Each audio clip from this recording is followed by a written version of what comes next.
Hello दोस्तों, स्वागत है हमारे नए वीडियो में। आज की वीडियो में हम लोग एक रोमांटिक ड्रामा मूवी को एक्सप्लेन करने वाले हैं। इस मूवी के कहानी में हम लोग एक ऐसी औरत को देखेंगे जिसकी एक खूबसूरत नौकरानी होती है। ये औरत अपने नौकरानी से काफी क्लोज होती है और ये बात इसके हस्बैंड को पसंद नहीं आती है। जब भी ये हस्बैंड वाइफ इंटीमेट होते थे वो नौकरानी इन दोनों को देखती थी। आखिर इन तीनों के बीच में कैसा रिश्ता है ये हम लोग इस वीडियो में आगे देखेंगे। तो चलिए इस मूवी को शुरू करते हैं। मूवी के स्टार्टिंग में हम लोग सोफिया को देखते हैं। सोफिया ईवा नाम की औरत के यहाँ एक नौकरानी का काम करती थी। वो ईवा की बेहद खास नौकरानी थी। ईवा जहाँ भी जाती सोफिया भी उसके साथ जाती थी। कहने को तो ईवा सोफिया की नौकरानी थी, लेकिन दोनों के बीच में बहनों की तरह प्यार था। सोफिया ईवा के हर काम को किया करती थी। वो उसके खाने पीने से लेकर उसके नहाने तक का इंतजाम करती थी। सोफिया ईवा के इतने करीब थी कि ये बात ईवा के हस्बैंड जोश को पसंद नहीं आती है। कभी कभी जब ईवा और जोश नींद में होते थे तब अचानक सोफिया उनके कमरे में आकर अपना काम करने लगती थी। इसलिए सोफिया को लेकर अक्सर ही ईवा और जोश के बीच में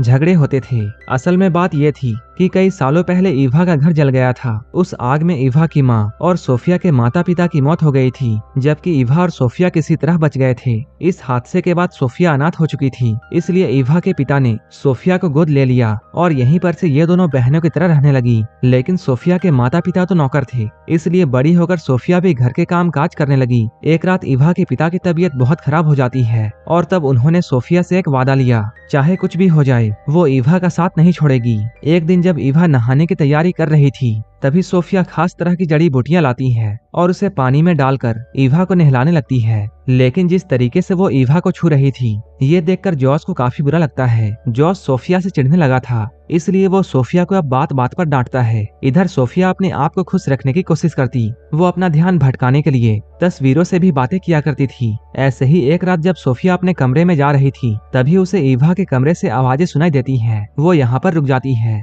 इन आवाजों को सुनकर सोफिया ये समझ जाती है जोस ईवा के साथ में इंटीमेट हो रहा है। उन दोनों की आती हुई गर्म आवाजों को सुनकर सोफिया के अंदर भी तूफान मच जाता है। इसके बाद वो जल्दी से अपने कमरे में आती है और अपने सारे कपड़े उतारकर आईने में अपने आप को देखकर सेटिस्फाई करने में लग जाती है। अगली सुबह जब सोफिया बाजार में जाती है तब यहाँ उसे स्टीव नाम का एक आदमी मिलता है। स्टीव सोफिया को अच्छा लगता था और वो हमेशा स्टीव से ही सब्जियां लेती थी, लेकिन वो जैसे ही स्टीव को देखती थी वो काफी घबरा जाती थी। सोफिया जब बाजार से आती है तब वो पूरे घर की साफ सफाई करती है और फिर खाना बनाने में लग जाती है, क्योंकि आज इनके घर में कुछ मेहमान आने वाले थे। अभी सोफिया घर के कामों को कर ही रही थी तभी उसे ये बात मालूम चलती है कि जोस एक नई नौकरानी रखने वाला है। इस बात को सुनकर सोफिया काफी परेशान हो जाती है, क्योंकि वो ईवा से दूर नहीं जाना चाहती है। इसलिए वो अब और भी अच्छे से काम करने लग जाती है। जल्द ही घर में मेहमान आ जाते हैं। इनके मेहमान नॉर्मन और उसकी बीवी जेनिफर होते हैं। नॉर्मन को यहाँ देखकर सोफिया चौंक जाती है, क्योंकि एक समय ऐसा था जब नॉर्मन सोफिया से प्यार करता था और सोफिया भी नॉर्मन को पसंद करती थी,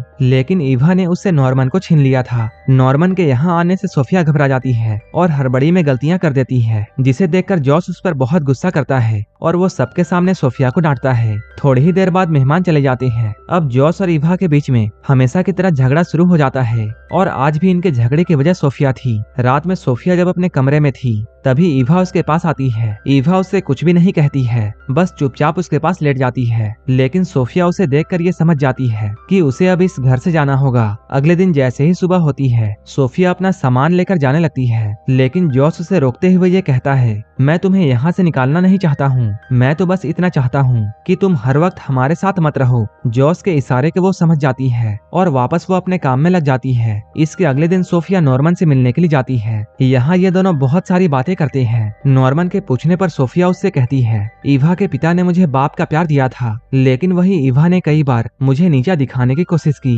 क्योंकि वो अपने पिता का प्यार किसी के साथ भी बांटना नहीं चाहती थी। नॉर्मन से बातें करते हुए उसे काफी अच्छा लग रहा था, लेकिन तभी ईवा उसके पास आकर उसे अपने साथ चलने के लिए कहती है। ईवा उसे जॉस के स्टूडियो में लेकर जाती है। यहाँ पर उन्हें एक छुपा हुआ बच्चा मिलता है जो कि जॉस की बनाई हुई मूर्तियों में छुपा हुआ था। असल में शादी के इतने सालों बाद भी ईवा अब तक मां नहीं बन पाई थी, इसलिए ईवा इस बच्चे को अपना बच्चा समझकर अपने साथ घर ले आती है। जब ईवा उस बच्चे को नहलाना चाहती थी तब वो बच्चा काफी उछल कूद करता है। ईवा के बाद जब सोफिया उसे नहलाने का ट्राई करती है तब वो आराम से उसके पास आता है। इसके बाद जॉस एक डॉक्टर को बुलाता है। बच्चे को अच्छी तरह चेक करने के बाद डॉक्टर इन लोगों को ये बताता है ये बच्चा बिल्कुल ठीक है, लेकिन इसका शरीर कुछ ज्यादा ही फ्लेक्सिबल है। इधर ईवा उसके शैतानियों से परेशान हो चुकी थी, लेकिन जॉस और सोफिया उस बच्चे की काबिलियत पहचान गए थे। एक रात ये लोग उस बच्चे को लेकर एक मेले में जाते हैं। जब ये लोग मेला घूमकर घर में फिर से आते हैं, तब इन्हें दरवाजे पर एक जादूगर मिलता है। उस जादूगर के देखने से पहले ही वो बच्चा कहीं छिप जाता है। जॉस के कहने पर सोफिया उस जादूगर के लिए खाने का इंतजाम करती है। खाना खाते हुए जादूगर ये बताता है मेरे सहायक की मौत हो गई है और अब उसका बेटा विली ही मेरा वारिस है। इस जादूगर की बातों से ये लोग समझ जाते हैं जो बच्चा उनके घर में है वही विली है। अब जादूगर अपने जादू का कमाल इन सभी को दिखाता है ताकि ये लोग डरकर विली को वापस कर दे, लेकिन जादूगर के लाख कोशिशों के बाद भी ये लोग उसे विली के बारे में कुछ भी नहीं बताते हैं। अब सोफिया विली का ध्यान रखने लगी थी, जिससे ईवा को उससे जलन होने लगती है। सोफिया ये सारी बातें नॉर्मन को बताती है। वो उसे ईवा को माफ करने की सलाह देता है। अब सोफिया फिर से नॉर्मन के करीब आना चाहती थी और इसलिए उसने अब नॉर्मन के घर में आना जाना शुरू कर दिया था। नॉर्मन से मिलकर उसके अंदर भी इंटीमेट होने की इच्छाएं जागने लगी थी। वो हर वक्त बस अपनी प्यास मिटाने के सपने देख रही थी। एक तरफ वो नॉर्मन के करीब आना तो चाहती थी, लेकिन वहीं इधर वो स्टीव के साथ में भी अपना अच्छा समय बिता रही थी। स्टीव से मिलकर जब वो अपने घर में आती है, तब यहाँ पहुंचकर वो एक पुलिस वाले को देखती है। ये पुलिस वाला जॉस का दोस्त होता है। वो यहाँ जॉस से कहता है जादूगर पर बैंक लूटने का आरोप है और पुलिस को इस बात का शक है कि इस काम में एक दुबले पतले बच्चे ने बैंक लूटने वालों की मदद की है और पुलिस को ऐसा लगता है कि वो बच्चा तुम्हारे घर में है, इसलिए पुलिस तुम्हारे घर में जांच के लिए आ रही है। ये सुनकर जॉस और सोफिया सोच में पड़ जाते हैं। अब ये लोग उस बच्चे को खिला पिलाकर मोटा करने की कोशिश में लग जाते हैं ताकि कोई भी उसे पहचान ना पाए। इसी बीच सोफिया को ये मालूम चलता है कि स्टीव उसकी एक सहेली से शादी करने वाला है। ये जानकर उसका दिल टूट जाता है। अब पुलिस जॉस के घर पर आती है, लेकिन उनके कहने पर जब विली को बुलाया जाता है, तब विली को देखकर पुलिस वापस जाने का फैसला करती है, क्योंकि जॉस और सोफिया ने उसे खिला पिलाकर कम्प्लीटली चेंज कर दिया था। अब सब कुछ ठीक हो गया था। विली के बचने पर सब लोग बहुत खुश थे। विली खुश होकर इधर उधर कूदने लगता है और सोफिया उसे पकड़ने के लिए उसके पीछे पीछे भागती है। इसी बीच उसकी नजर ईवा और नॉर्मन पर जाती है, जो एक दूसरे के गले लगे हुए थे। उन दोनों को एक साथ देखकर सोफिया का दिल फिर से टूट जाता है। वो उदास होकर बाजार की ओर जाने लगती है, लेकिन तभी स्टीव उसके पास में आकर ये कहता है मैं सिर्फ तुमसे प्यार करता हूँ और अगर तुम हाँ कहो तब हम लोग शादी करके किसी दूसरे शहर में चले जाएंगे। वो स्टीव से शादी तो करना चाहती थी, लेकिन वो ईवा को भी छोड़ना नहीं चाहती है, इसलिए सोफिया उसे मना कर देती है। इसके काफी दिनों के बाद जॉस अपने घर में एक पार्टी देता है, जिसमें वो और ईवा सभी के सामने विली को गोद लेने वाले थे। ये देखकर पार्टी में आए सभी लोग ईवा की तारीफ करने लगते हैं, क्योंकि उसके पिता कायल ने भी सोफिया को गोद लेकर उसकी परवरिश की थी। लेकिन आज पहली बार सोफिया को ईवा के तारीफ से गुस्सा आ रहा था। वो यहाँ पर जॉस को ईवा और नॉर्मन के रिश्ते के बारे में बताना चाहती थी। जैसे ही उसे ये मौका मिलता है, वो सभी के सामने ये बात बोल देती है। वो जॉस से कहती है जिस नॉर्मन को तुम अपना दोस्त कहते हो वो तुम्हारी वाइफ का आशिक है और वो दोनों आज भी इंटीमेट हुए थे। सोफिया की इन बातों को सुनकर नॉर्मन की वाइफ को अचानक दौरा पड़ जाता है। तभी सोफिया भागकर घर में आ जाती है। घर के अंदर आकर वो अपना सामान बांधने लगती है ताकि वो यहाँ से कहीं दूर जा सके।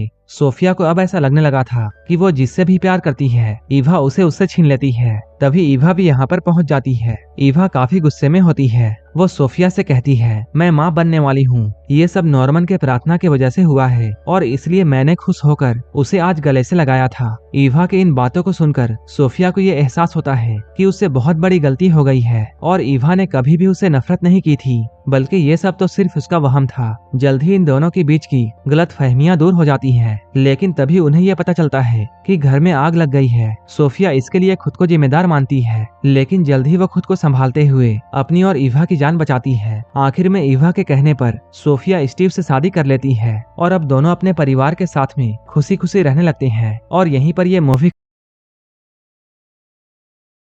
खत्म हो जाती है। ऐसे ही मूवीज के लिए आप हमें टेलीग्राम और इंस्टाग्राम पर फॉलो कर सकते हैं, जिसका लिंक डिस्क्रिप्शन में दिया हुआ है। और मूवी अच्छी लगी हो तब एक लाइक जरूर कर देना और ऐसे ही वीडियोस के लिए मेरे चैनल को जरूर सब्सक्राइब कर लेना। तो मिलते हैं हमारे नेक्स्ट वीडियो में।